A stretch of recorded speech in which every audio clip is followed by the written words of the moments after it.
Welcome to the Next Level Facebook Ads Podcast with Phil Graham. We help you master Facebook ads and give you an unfair advantage over your competition. Are you ready? Let's go. Hey, everybody. Welcome to the Next Level Facebook Ads Podcast, episode 244. I'm Phil Graham. In today's episode, I'm going to be sharing 3 types of ad creatives that could make millions.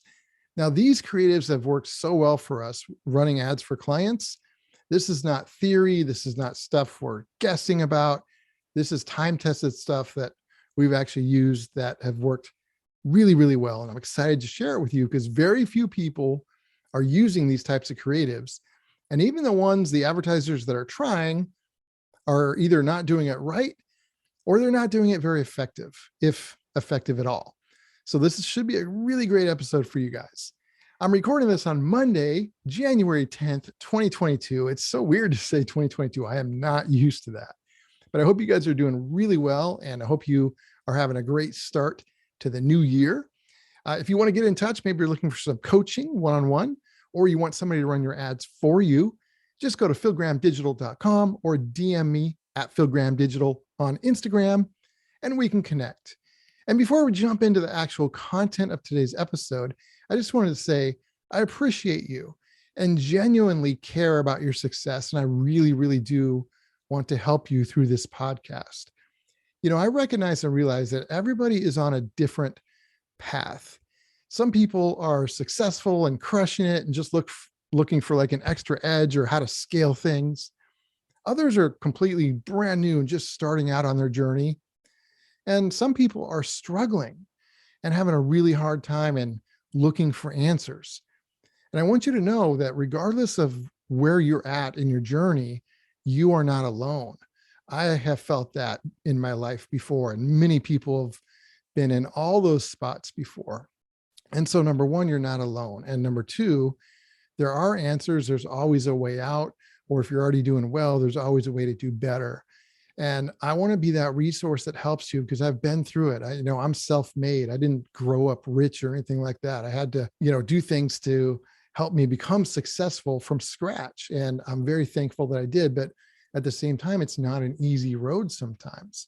And so you're not alone. And I'm really glad to be here for you in this podcast. I really want to be your mentor when it comes to being successful in business and running successful ads, whether that's through coaching or running ads for you, or even just giving you value on this podcast every single week, because I'm committed to doing that.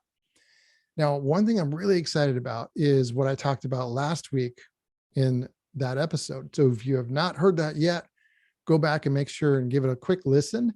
There's a lot of cool things I have planned for you guys here in 2022 on the podcast, and I can't wait. So make sure you guys listen to that if you have not already. So that being said, I want to jump right into the content of this week and talk about 3 types of ad creatives that can make millions and do really well for you. Now, first and foremost, this always has to be said because there's so many fake gurus and scammers out there, but it's not the kind of thing where, hey, do this ad creative, you're going to make millions of dollars. Like, that's not how it works. You'll never hear me say that because it's not true. It's BS. You'll hear a lot of fake gurus out there saying it, but they're complete unethical people that you do not want to listen to. That's not how it works. It's literally like saying, hey, just start a shoe company and run this type of ad that Nike runs and you'll be the next Nike. There's a lot more to it. So make sure you understand that. There's a lot of variables. But that being said, there's a lot of success that can come from doing something that's proven to work. Like these ad angles I'm going to share with you are angles we've run for clients that have done really, really well. This is not theory. This is not guessing or reading some blog post. This is stuff we've done over the years for clients that has done very well. But you're still going to want to, massage it a little bit and kind of like make it into your own. And that's very important. Sometimes it's great to work with somebody like me to help you do that. And other times you can do that yourself. And either way, it's great. Just make sure that you put some of your own variables in there within this framework, and you can be on the road to great success. Or if you're already successful, you could scale this like crazy, and these could really help you. So make sure you understand that and know that you have to test these things.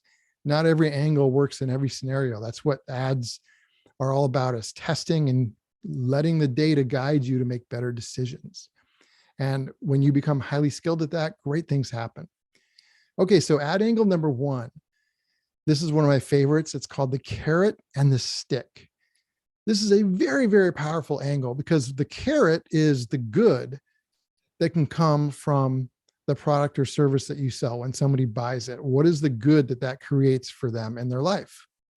And then the stick is the negative of, if they don't buy it, what are they going to do? How is that going to affect them?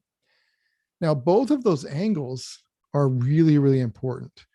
It's interesting. Tony Robbins had mentioned that over the years, he would ask a question to people in his seminars, his live events, where he would have tens of thousands of people.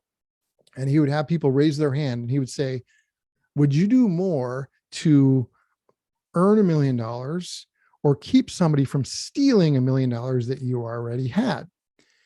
And I can't remember the exact numbers, but 80 to 85% would expend more energy trying to keep somebody from stealing what they already had than earning something that they don't yet have. And so that stick in that scenario is the fear of loss, the fear of losing. Hey, you're not going to steal that $1 million from me.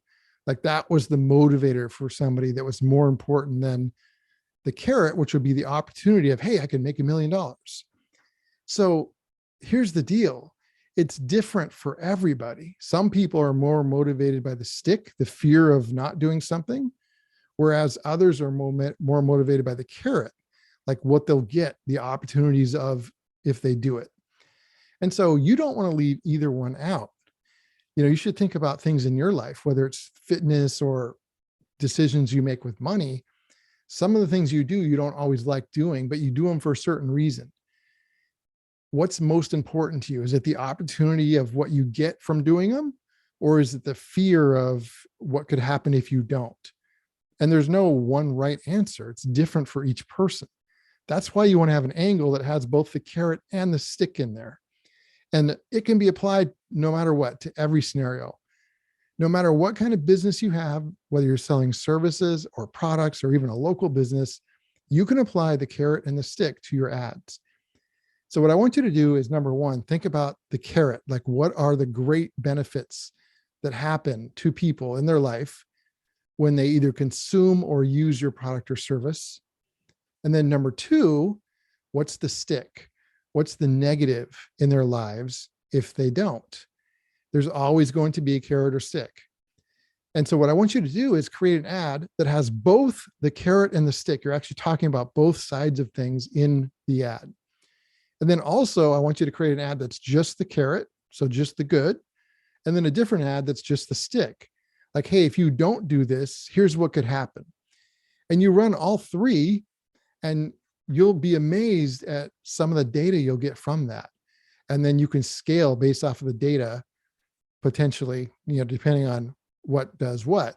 There's a lot of opportunities there. And you might have to test. You might have to test different carrots and sticks and ideas and angles, but use that philosophy, the carrot and the stick angles, to really supercharge what you're doing. Most people don't do it at all.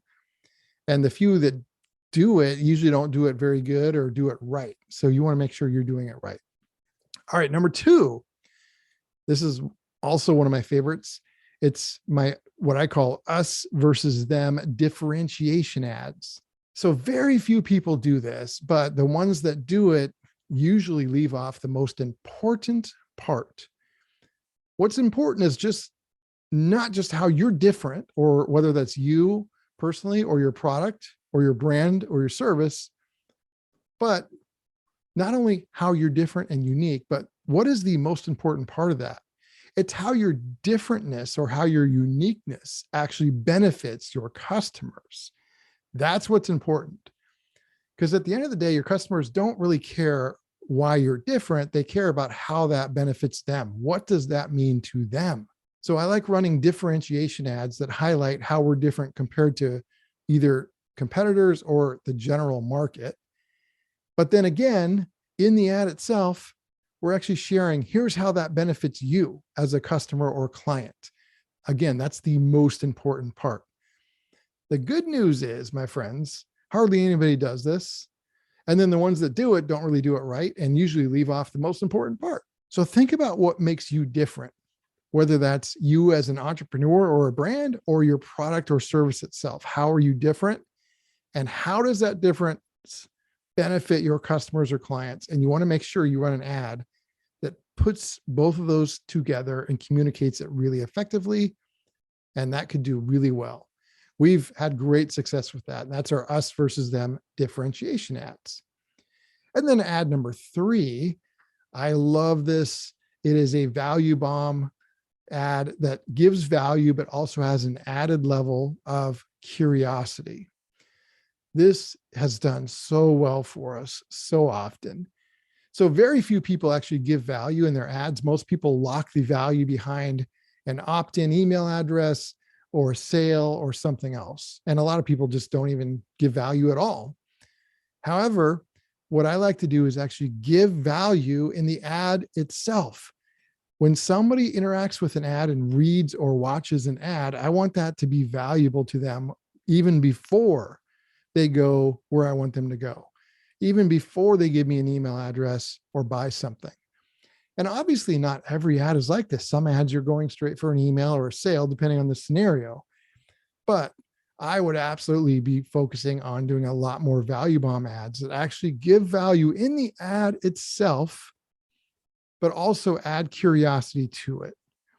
Now, remember, when you're giving value, there's different ways to give value. You can do this no matter what kind of business you are, whether you're a product or service-based business, there's always ways to give value. Educating people and teaching something is giving value. Inspiring somebody, giving somebody hope, that's giving value. Even entertaining somebody is a form of giving value. So you really want to think about, based off of who you are as a brand or an entrepreneur and who your company is and what your product or service is, what is some value you can give to somebody? But then also combine some curiosity in that ad. So they not only get value, but there's some kind of curiosity factor that gets them to want to click to find out even more. Now, this is not clickbait, because clickbait is just pure curiosity. I'm talking about giving value, but then having curiosity added to it. So they click and find out more. And then when they click, you actually give them more value, and then you can have them do what you want to do. I typically will send them to what I call a value bomb landing page that has value. And then it has a call to action. What do I want them to do? Whether it's register for a webinar or download something or buy something, whatever the case may be, I call it a value bomb landing page. So these 3 types of ad creatives have done really well for us.